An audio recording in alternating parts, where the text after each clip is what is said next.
In this video, I will show how to show all shortcut keys in Microsoft Word in just one place using the macros.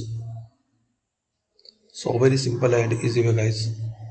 I will show you from start. Press Alt F8 on your keyboard. In macros select Word commands and here type list commands. This one list commands. Then click on run and here select current keyboard settings and click on OK. That's it.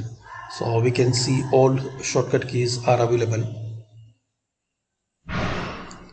for almost all commands and command features. So this is the short and basic way guys to get the all commands in just one place in Microsoft Word. Thanks for watching, and guys you can print it easily. Just click on print and print, so you will get these all commands.